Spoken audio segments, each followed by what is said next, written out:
ಸ್ವಯಂ ವ್ಯಕ್ತ ಭಗವಂತನ ಕ್ಷೇತ್ರದಲ್ಲಿ ಒಂದಾದ ತಿರುಪತಿ ತಿರುಮಲದಲ್ಲಿ ಭಗವಂತನಿಗೆ ಸಿದ್ಧಪಡಿಸುವಂತಹ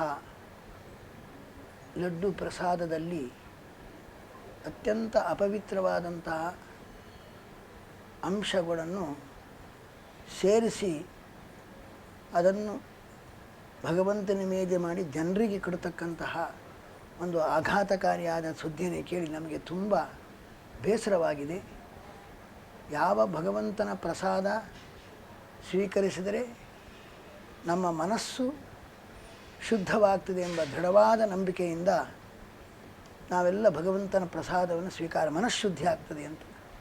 ಆದರೆ ಇವತ್ತು ಇಂತಹ ಒಂದು ಅಪವಿತ್ರವಾದ ಅಂಶ ಸೇರಿ ಮನಸ್ಸು ಪ್ರಸಾದ ಆಗೋದ ಬದಲು ಅಪ್ರಸಾದವಾಗಿ ಬಿಡುತ್ತೆ.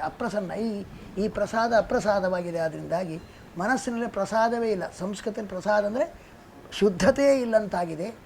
ಈ ಬಾಹ್ಯ ಈ ಒಂದು ಯಾರೋ ಪುರಾಗ್ರಹ ದೂಷಿತರ ಒಂದು ಅಧಿಕಾರದ ಹಸ್ತಕ್ಷೇಪದಿಂದಾಗಿ ಇಂತಹ ತಿರುಪತಿ ದೇವರ ಭಕ್ತರು ಬಹಳ ಭಾವುಕತೆಯಿಂದ ಸ್ವೀಕರಿಸುವ ಪ್ರಸಾದದಲ್ಲಿ ಇಂತಹ ಒಂದು ಅಪವಿತ್ರ ಅಂಶ ಸೇರಿಕೊಂಡಿದ್ದು ನಿಜವಾಗಿಯೂ ಅತ್ಯಂತ ಖಂಡನಾರ್ಹವಾಗಿದೆ.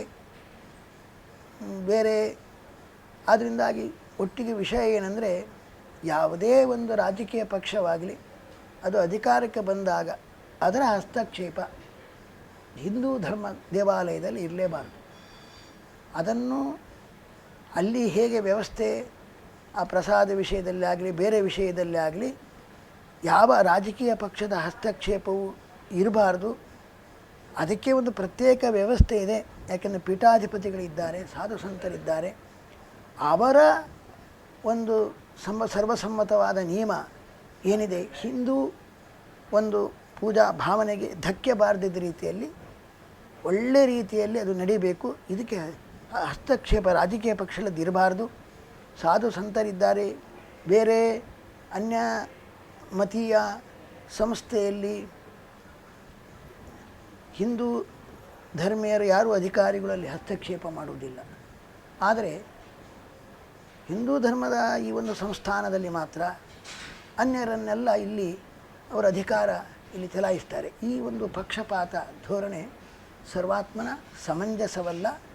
ಆದ್ದರಿಂದಾಗಿ ಇದು ಆದಷ್ಟು ಬೇಗ ನಮ್ಮ ಮುಖ್ಯವಾದ ವಿಷಯ ಏನಂದರೆ, ಯಾವುದೇ ಒಂದು ಧರ್ಮ ನಮ್ಮ ಹಿಂದೂ ಧರ್ಮ ಸನಾತನ ಪದ್ಧತಿಯಲ್ಲಿದೆ, ಆ ಪೂಜಾ ಅನೂಚಾನವಾಗಿ ನಡೀಬೇಕು. ಅದಕ್ಕೆ ಸರ್ಕಾರ ಹಸ್ತಕ್ಷೇಪ ಮಾಡಿ ನಾವು ಹಿಂದೂ ಧರ್ಮೀಯರು ಸ್ವತಂತ್ರವಾಗಿ ನಾವು ಯಾವ ಭಾವನೆಯಿಂದ ಪೂಜೆ ಸಲ್ಲಿಸಬೇಕು ಅದಕ್ಕೆ ಧಕ್ಕೆ ಬರುವ ರೀತಿಯಲ್ಲಿದ್ದರೆ ಸಂವಿಧಾನದತ್ತವಾಗಿರ್ತಕ್ಕಂಥ ನಮ್ಮ ಅಧಿಕಾರವನ್ನು ಹತ್ತಿಕ್ಕಿದಾಗೆ ಆಗುತ್ತೆ. ಇದು ವಿಚಾರ ಮಾಡಬೇಕಾಗುತ್ತೆ. ಎಲ್ಲ ಧರ್ಮದ ಅವರವರ ಧರ್ಮವನ್ನು ಆಚರಣೆ ಮಾಡಲಿಕ್ಕೆ ನಾವು ಸ್ವಾತಂತ್ರ್ಯ ಕೊಟ್ಟಿದ್ದೇವೆ ಸಂವಿಧಾನದಲ್ಲಿ ಇದೆ ಅಂತ ಹೇಳೋದಾದರೆ ಅದಕ್ಕೆ ತಕ್ಕಂತೆ ನಡ್ಕೊಳ್ಬೇಕಲ್ಲ. ನಮಗೆ ಬೇರೆಯವರು ಎಲ್ಲ ಹಸ್ತಕ್ಷೇಪ ಮಾಡಿದ್ರೆ ನಮ್ಮ ಅನೂಚಾನಾಗಿ ಬಂದಿರತಕ್ಕಂಥ ಒಂದು ಧರ್ಮದ ಪೂಜೆ ಪುನಸ್ಕಾರಗಳಿಗೆ ತುಂಬ ಧಕ್ಕೆ ಬರ್ತದೆ. ಈಗ ತಿರುಪತಿಯ ಲಡ್ಡೆ ಸಾಕು, ನಮಗೆ ಸಾಕ್ಷಿ ನಿದರ್ಶನ ಸಾಕು. ಆದ್ದರಿಂದಾಗಿ ಸರ್ಕಾರ ಈ ಹಸ್ತಕ್ಷೇಪವನ್ನು ನಿಲ್ಲಿಸಬೇಕು. ಯಾವ ಅಧಿಕಾರಿಗಳು ಇಲ್ಲಿ ಹಸ್ತಕ್ಷೇಪ ಮಾಡಬಾರ್ದು. ಮತಾಚಾರ್ಯರು ಏನು ಬೇರೆ ಬೇರೆ ಪೀಠಾಧಿಪತಿಗಳಿದ್ದು ಈ ಒಂದು ಸಂವಿಧಾನ ವ್ಯವಸ್ಥೆ ಈ ಹಿಂದೂ ದೇವಾಲಯದ ಪೂಜಾ ಪುನಸ್ಕಾರ ಬಗ್ಗೆ ಅವರ ಒಂದು ಮಾರ್ಗದರ್ಶನ ಬೇಕೇ ವಿನಃ ಸರ್ಕಾರದ ಹಸ್ತಕ್ಷೇಪ ಸರ್ವಾತ್ಮನ ನಾವು ಸಹಿಸುವುದಿಲ್ಲ. ಸಂವಿಧಾನದತ್ತವಾದಂತಹ ನಮ್ಮ ಧರ್ಮದ ಪೂಜೆ ಪುನಸ್ಕಾರ ಮಾಡಲಿಕ್ಕೆ ನಮಗೆ ನಿಜವಾಗಿಯೂ ಸಂವಿಧಾನ ಕೊಟ್ಟಿದ್ದರೆ ಅದಕ್ಕೆ ತಕ್ಕಂತೆ ವರ್ತಿಸಲೇಬೇಕು. ವಿಚಾರ ಆಗಲಿ ವಿಷಯದಲ್ಲಿ ಅಂತ ನಾವು ಹೇಳ್ತಾ ಇದ್ದೇವೆ. ಮಠ ಮಂದಿರ ದೇವಾಲಯಗಳನ್ನು ಸರ್ಕಾರದ ಹಸ್ತಕ್ಷೇಪದಿಂದ ದೂರ ಇಡಬೇಕು. ನಿಯಂತ್ರಣದಿಂದ ದೂರ ಇಡಬೇಕು. ಅದಕ್ಕೆ ಸರಿಯಾದ ಪೂಜೆ ಪುನಸ್ಕಾರ ನೆಗೆಯುವಂತೆ ಒಂದು ಇದು ಮಾಡಿ ಒಂದು ಯಾವುದದ್ದು ಪೀಠಾಧಿಪತಿಗಳದ್ದು ಮತಾಚಾರ್ಯದ ಒಂದು ಸಂಸತ್ತು ಮಾಡೋಣ. ಸರ್ಕಾರದ ವ್ಯವಸ್ಥೆಗಳು ಭ್ರಷ್ಟಾಚಾರಕ್ಕೆ ವಿಪುಲ ಅವಕಾಶ ಇದೆ, ಬಹಳ ಅನ್ಯಾಯ ಆಗಲಿಕ್ಕೆ ಅವಕಾಶ ಇದೆ. ಅಂತಹ ಒಂದು ವ್ಯವಸ್ಥೆಯ ಅಡಿಯಲ್ಲಿ ನಾವು ದೇವಸ್ಥಾನಗಳನ್ನು ಕೂಡ ತಂದರೆ ದೇವಸ್ಥಾನಗಳಲ್ಲಿಯೂ ಕೂಡ ಅದಕ್ಕೆ ವಿಶೇಷವಾದ ಅವಕಾಶವನ್ನು ಕೊಟ್ಟ ಹಾಗೆ ಎಲ್ಲ ಕಲುಷಿತವಾಗಿ ಬಿಡುತ್ತೆ. ಮತ್ತೆ ರಾಜಕೀಯ ವ್ಯವಸ್ಥೆಯಲ್ಲಿ ಪರಸ್ಪರ ವಿರೋಧಗಳು, ಭಿನ್ನಾಭಿಪ್ರಾಯಗಳಿದ್ದು ಇನ್ನೂ ಘರ್ಷಣೆಗಳಿಗೆ ಒಂದು ಕೇಂದ್ರವನ್ನಾಗಿ ಮಠ ಮಂದಿರಗಳನ್ನು ಮಾಡೋದು ಸರಿಯಲ್ಲ. ಹಾಗಾಗಿ ಬೇರೆ ಮತಗಳ ಒಂದು ಪೂಜಾ ಸ್ಥಾನಗಳಿಗೆ ಹೇಗೆ ನೀವು ಹಸ್ತಕ್ಷೇಪವಿಲ್ಲದಂತಹ ವ್ಯವಸ್ಥೆಯನ್ನು ಬಹಳ ಮಾಡ್ತೀರಿ. ಹಿಂದೂ ಧರ್ಮಕ್ಕೆ ಮಾತ್ರ ಯಾಕೆ? ಹಿಂದೂ ಧರ್ಮದ ದೇವಸ್ಥಾನಗಳಿಗೂ ಮಠ ಮಂದಿರಗಳಿಗೂ ಕೂಡ ಅದರದ್ದೇ ಆದಂತಹ ವ್ಯವಸ್ಥೆಯನ್ನು ಮಾಡಬೇಕು. ಸರ್ಕಾರದ ಯಾವುದೇ ನಿಯಂತ್ರಣವಾಗಲಿ, ಯಾವುದೇ ಹಸ್ತಕ್ಷೇಪವಾಗಲಿ ಇಲ್ಲಿ ಸರ್ ಹಾಗೆ ಏನಾದರೂ ಧಾರ್ಮಿಕ ಸಂಸ್ಥೆಗಳೇ ನಡೆದರೆ ಕೋರ್ಟುಗಳಿವೆ, ಕೋರ್ಟುಗಳ ಮುಖಾಂತರ ತೀರ್ಮಾನ ಆಗ್ತದೆ. ಸರ್ಕಾರದ ಹಸ್ತಕ್ಷೇಪದ ಅವಶ್ಯಕತೆಯೇ ಇಲ್ಲ. ಆದ್ದರಿಂದ ನಾವೆಲ್ಲ ಮಠಾಧಿಪತಿಗಳು ಸಂತರ ಏಕಾಭಿಪ್ರಾಯ ಏನೆಂದರೆ ಹಿಂದೂ ಧರ್ಮದ ಮಠ ಮಂದಿರಗಳನ್ನು ಅದನ್ನು ಸ್ವಾಯತ್ತಗೊಳಿಸಬೇಕು. ಸರ್ಕಾರ ಇದಕ್ಕೆ ಕೈ ಹಾಕಬಾರದು. ಹೇಗೆ ಬೇರೆ ದೇಶಗಳಲ್ಲಿ ಧರ್ಮ ಮತ್ತು ರಾಜಕೀಯವನ್ನು ಪ್ರತ್ಯೇಕವಾಗಿ ಇಟ್ಟಿದ್ದಾರೆ, ನಮ್ಮ ದೇಶದಲ್ಲಿ ಮಾತ್ರ ಅದರಲ್ಲಿಯೂ ಕೂಡ ಹಿಂದೂ ಧರ್ಮದ ವಿಚಾರದಲ್ಲಿ ಮಾತ್ರ ರಾಜಕೀಯ ಹಸ್ತಕ್ಷೇಪ ಆಗ್ತಾ ಇದೆ. ಇದರಿಂದ ಇದೇ ಸಂದರ್ಭದಲ್ಲಿ ಆ ಒಂದು ದೊಡ್ಡ ಕ್ರಾಂತಿಯನ್ನು ಕೂಡ ಮಾಡೋದು ಬಹಳ ಅವಶ್ಯಕ. ನಾವೆಲ್ಲ ಸಂತರು ಕೂಡ ನಾವು ಮಾತಾಡಿಕೊಂಡಿದ್ದೇವೆ. ಈ ಸಂದರ್ಭದಲ್ಲಿ ಎಲ್ಲ ಸರ್ಕಾರಗಳು ಕೂಡ ಹಿಂದೂ ಧರ್ಮದ ಮಠ ಮಂದಿರಗಳನ್ನು ತಮ್ಮ ಕಪಿಮುಷ್ಟಿಯಿಂದ, ತಮ್ಮ ನಿಯಂತ್ರಣದಿಂದ ಬಿಟ್ಟು ಸ್ವಾಯತ್ತೀಕರಿಸಬೇಕು ಅಂತ ಮತ್ತೊಮ್ಮೆ ನಾವು ಆಗ್ರಹಿಸ್ತಾ ಇದ್ದೇವೆ. ಸ್ವಯಂ ವ್ಯಕ್ತ ಭಗವಂತನ ಕ್ಷೇತ್ರದಲ್ಲಿ ಒಂದಾದ ತಿರುಪತಿ ತಿರುಮಲದಲ್ಲಿ ಭಗವಂತನಿಗೆ ಸಿದ್ಧಪಡಿಸುವಂತಹ ಲಡ್ಡು ಪ್ರಸಾದದಲ್ಲಿ ಅತ್ಯಂತ ಅಪವಿತ್ರವಾದಂತಹ ಅಂಶಗಳನ್ನು ಸೇರಿಸಿ ಅದನ್ನು ಭಗವಂತನ ಮೇಲೆ ಮಾಡಿ ಜನರಿಗೆ ಕೊಡತಕ್ಕಂತಹ ಒಂದು ಆಘಾತಕಾರಿಯಾದ ಸುದ್ದಿಯನ್ನು ಕೇಳಿ ನಮಗೆ ತುಂಬ ಬೇಸರವಾಗಿದೆ.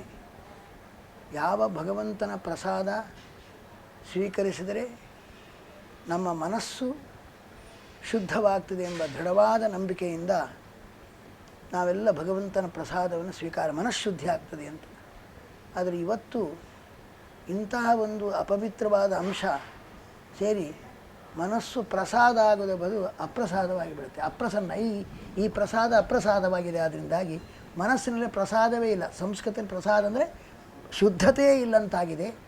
ಈ ಭಾಷ್ಯ ಈ ಒಂದು ಯಾರೋ ಪುರಾಗ್ರಹ ದೂಷಿತರ ಒಂದು ಅಧಿಕಾರದ ಹಸ್ತಕ್ಷೇಪದಿಂದಾಗಿ ಇಂತಹ ತಿರುಪತಿ ದೇವರ ಭಕ್ತರು ಬಹಳ ಭಾವುಕತೆಯಿಂದ ಸ್ವೀಕರಿಸುವ ಪ್ರಸಾದದಲ್ಲಿ ಇಂತಹ ಒಂದು ಅಪವಿತ್ರ ಅಂಶ ಸೇರಿಕೊಂಡಿದ್ದು ನಿಜವಾಗಿಯೂ ಅತ್ಯಂತ ಖಂಡನಾರ್ಹವಾಗಿದೆ.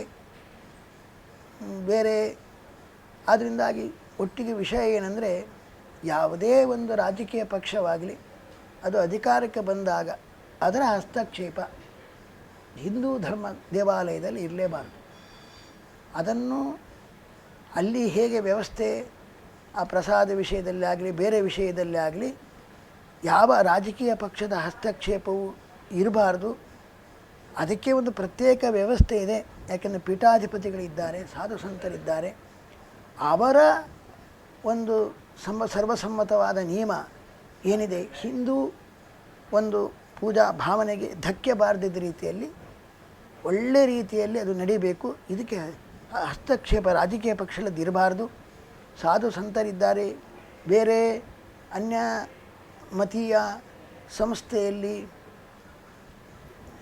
ಹಿಂದೂ ಧರ್ಮೀಯರು ಯಾರೂ ಅಧಿಕಾರಿಗಳಲ್ಲಿ ಹಸ್ತಕ್ಷೇಪ ಮಾಡುವುದಿಲ್ಲ. ಆದರೆ ಹಿಂದೂ ಧರ್ಮದ ಈ ಒಂದು ಸಂಸ್ಥಾನದಲ್ಲಿ ಮಾತ್ರ ಅನ್ಯರನ್ನೆಲ್ಲ ಇಲ್ಲಿ ಅವರ ಅಧಿಕಾರ ಇಲ್ಲಿ ಚಲಾಯಿಸ್ತಾರೆ. ಈ ಒಂದು ಪಕ್ಷಪಾತ ಧೋರಣೆ ಸರ್ವಾತ್ಮನ ಸಮಂಜಸವಲ್ಲ. ಆದ್ದರಿಂದಾಗಿ ಇದು ಆದಷ್ಟು ಬೇಗ ನಮ್ಮ ಮುಖ್ಯವಾದ ವಿಷಯ ಏನಂದರೆ, ಯಾವುದೇ ಒಂದು ಧರ್ಮ ನಮ್ಮ ಹಿಂದೂ ಧರ್ಮ ಸನಾತನ ಪದ್ಧತಿಯಲ್ಲಿದೆ, ಆ ಪೂಜಾ ಅನೂಚಾನವಾಗಿ ನಡೀಬೇಕು. ಅದಕ್ಕೆ ಸರ್ಕಾರ ಹಸ್ತಕ್ಷೇಪ ಮಾಡಿ ನಾವು ಹಿಂದೂ ಧರ್ಮೀಯರು ಸ್ವತಂತ್ರವಾಗಿ ನಾವು ಯಾವ ಭಾವನೆಯಿಂದ ಪೂಜೆ ಸಲ್ಲಿಸಬೇಕು ಅದಕ್ಕೆ ಧಕ್ಕೆ ಬರುವ ರೀತಿಯಲ್ಲಿದ್ದರೆ ಸಂವಿಧಾನದತ್ತವಾಗಿರ್ತಕ್ಕಂಥ ನಮ್ಮ ಅಧಿಕಾರವನ್ನು ಹತ್ತಿಕ್ಕಿದಾಗ ಆಗುತ್ತೆ. ಇದು ವಿಚಾರ ಮಾಡಬೇಕಾಗುತ್ತೆ. ಎಲ್ಲ ಧರ್ಮದ ಅವರವರ ಧರ್ಮವನ್ನು ಆಚರಣೆ ಮಾಡಲಿಕ್ಕೆ ನಾವು ಸ್ವಾತಂತ್ರ್ಯ ಕೊಟ್ಟಿದ್ದೇವೆ, ಸಂವಿಧಾನದಲ್ಲಿ ಇದೆ ಅಂತ ಹೇಳೋದಾದರೆ ಅದಕ್ಕೆ ತಕ್ಕಂತೆ ನಡ್ಕೊಳ್ಬೇಕಲ್ಲ. ನಮಗೆ ಬೇರೆಯವರು ಎಲ್ಲ ಹಸ್ತಕ್ಷೇಪ ಮಾಡಿದ್ರೆ ನಮ್ಮ ಅನೂಚಾನಾಗಿ ಬಂದಿರತಕ್ಕಂಥ ಒಂದು ಧರ್ಮದ ಪೂಜೆ ಪುನಸ್ಕಾರಗಳಿಗೆ ತುಂಬ ಧಕ್ಕೆ ಬರ್ತದೆ. ಈಗ ತಿರುಪತಿಯ ಲಡ್ಡೆ ಸಾಕು, ನಮಗೆ ಸಾಕ್ಷಿ ನಿದರ್ಶನ ಸಾಕು. ಆದ್ದರಿಂದಾಗಿ ಸರ್ಕಾರ ಈ ಹಸ್ತಕ್ಷೇಪವನ್ನು ನಿಲ್ಲಿಸಬೇಕು.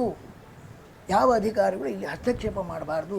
ಮತಾಚಾರ್ಯರು ಏನು ಬೇರೆ ಬೇರೆ ಪೀಠಾಧಿಪತಿಗಳಿದ್ದು ಈ ಒಂದು ಸಂವಿಧಾನ ವ್ಯವಸ್ಥೆ ಈ ಹಿಂದೂ ದೇವಾಲಯದ ಪೂಜಾ ಪುನಸ್ಕಾರ ಬಗ್ಗೆ ಅವರ ಒಂದು ಮಾರ್ಗದರ್ಶನ ಬೇಕೇ ವಿನಃ ಸರ್ಕಾರದ ಹಸ್ತಕ್ಷೇಪ ಸರ್ವಾತ್ಮನ ನಾವು ಸಹಿಸುವುದಿಲ್ಲ. ಸಂವಿಧಾನದತ್ತವಾದಂತಹ ನಮ್ಮ ಧರ್ಮದ ಪೂಜೆ ಪುನಸ್ಕಾರ ಮಾಡಲಿಕ್ಕೆ ನಮಗೆ ನಿಜವಾಗಿಯೂ ಸಂವಿಧಾನ ಕೊಟ್ಟಿದ್ದರೆ ಅದಕ್ಕೆ ತಕ್ಕಂತೆ ವರ್ತಿಸಲೇಬೇಕು. ವಿಚಾರ ಆಗಲಿ ವಿಷಯದಲ್ಲಿ ಅಂತ ನಾವು ಹೇಳ್ತಾ ಇದ್ದೇವೆ. ಮಠ ಮಂದಿರ ದೇವಾಲಯಗಳನ್ನು ಸರ್ಕಾರದ ಹಸ್ತಕ್ಷೇಪದಿಂದ ದೂರ ಇಡಬೇಕು, ನಿಯಂತ್ರಣದಿಂದ ದೂರ ಇಡಬೇಕು. ಅದಕ್ಕೆ ಸರಿಯಾದ ಪೂಜೆ ಪುನಸ್ಕಾರ ನೆಗೆಯುವಂತೆ ಒಂದು ಇದು ಮಾಡಿದ್ರು, ಒಂದು ಯಾವುದದ್ದು ಪೀಠಾಧಿಪತಿಗಳದ್ದು ಮತಾಚಾರದ ಒಂದು ಸಂಸತ್ತು ಮಾಡೋಣ. ಸರ್ಕಾರದ ವ್ಯವಸ್ಥೆಗಳು ಭ್ರಷ್ಟಾಚಾರಕ್ಕೆ ವಿಪುಲ ಅವಕಾಶ ಇದೆ, ಬಹಳ ಅನ್ಯಾಯ ಆಗಲಿಕ್ಕೆ ಅವಕಾಶ ಇದೆ. ಅಂತಹ ಒಂದು ವ್ಯವಸ್ಥೆಯ ಅಡಿಯಲ್ಲಿ ನಾವು ದೇವಸ್ಥಾನಗಳನ್ನು ಕೂಡ ತಂದರೆ ದೇವಸ್ಥಾನಗಳಲ್ಲಿಯೂ ಕೂಡ ಅದಕ್ಕೆ ವಿಶೇಷವಾದ ಅವಕಾಶವನ್ನು ಕೊಟ್ಟ ಹಾಗೆ ಎಲ್ಲ ಕಲುಷಿತವಾಗಿ ಬಿಡುತ್ತೆ. ಮತ್ತೆ ರಾಜಕೀಯ ವ್ಯವಸ್ಥೆಯಲ್ಲಿ ಪರಸ್ಪರ ವಿರೋಧಗಳು, ಭಿನ್ನಾಭಿಪ್ರಾಯಗಳಿದ್ದು ಇನ್ನೂ ಘರ್ಷಣೆಗಳಿಗೆ ಒಂದು ಕೇಂದ್ರವನ್ನಾಗಿ ಮಠ ಮಂದಿರಗಳನ್ನು ಮಾಡೋದು ಸರಿಯಲ್ಲ.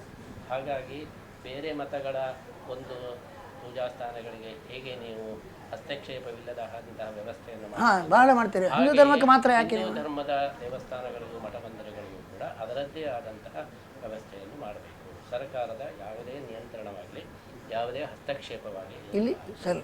ಹಾಗೆ ಏನಾದರೂ ಧಾರ್ಮಿಕ ಸಂಸ್ಥೆಗಳೇ ನಡೆದರೆ ಕೋರ್ಟುಗಳಿವೆ, ಕೋರ್ಟುಗಳ ಮುಖಾಂತರ ತೀರ್ಮಾನ ಆಗ್ತದೆ. ಸರ್ಕಾರದ ಹಸ್ತಕ್ಷೇಪದ ಅವಶ್ಯಕತೆಯೇ ಇಲ್ಲ. ಆದ್ದರಿಂದ ನಾವೆಲ್ಲ ಮಠಾಧಿಪತಿಗಳು ಸಂತರ ಏಕಾಭಿಪ್ರಾಯ ಏನೆಂದರೆ ಹಿಂದೂ ಧರ್ಮದ ಮಠ ಮಂದಿರಗಳನ್ನು ಅದನ್ನು ಸ್ವಾಯತ್ತಗೊಳಿಸಬೇಕು. ಸರ್ಕಾರ ಇದಕ್ಕೆ ಕೈ ಹಾಕಬಾರದು. ಹೇಗೆ ಬೇರೆ ದೇಶಗಳಲ್ಲಿ ಧರ್ಮ ಮತ್ತು ರಾಜಕೀಯವನ್ನು ಪ್ರತ್ಯೇಕವಾಗಿ ಇಟ್ಟಿದ್ದಾರೆ, ನಮ್ಮ ದೇಶದಲ್ಲಿ ಮಾತ್ರ ಅದರಲ್ಲಿಯೂ ಕೂಡ ಹಿಂದೂ ಧರ್ಮದ ವಿಚಾರದಲ್ಲಿ ಮಾತ್ರ ರಾಜಕೀಯ ಹಸ್ತಕ್ಷೇಪ ಆಗ್ತಾ ಇದೆ. ಇದರಿಂದ ಇದೇ ಸಂದರ್ಭದಲ್ಲಿ ಆ ಒಂದು ದೊಡ್ಡ ಒಂದು ಕ್ರಾಂತಿಯನ್ನು ಕೂಡ ಮಾಡೋದು ಬಹಳ ಅವಶ್ಯಕ. ನಾವೆಲ್ಲ ಸಂತರು ಕೂಡ ನಾವು ಮಾತಾಡಿಕೊಂಡಿದ್ದೇವೆ. ಈ ಸಂದರ್ಭದಲ್ಲಿ ಎಲ್ಲ ಸರ್ಕಾರಗಳು ಕೂಡ ಹಿಂದೂ ಧರ್ಮದ ಮಠ ಮಂದಿರಗಳನ್ನು ತಮ್ಮ ಕಪಿಮುಷ್ಟಿಯಿಂದ ತಮ್ಮ ನಿಯಂತ್ರಣದಿಂದ ಬಿಟ್ಟು ಸ್ವಾಯತ್ತೀಕರಿಸಬೇಕು ಅಂತ ಮತ್ತೊಮ್ಮೆ ನಾವು ಆಗ್ರಹಿಸ್ತಾ ಇದ್ದೇವೆ.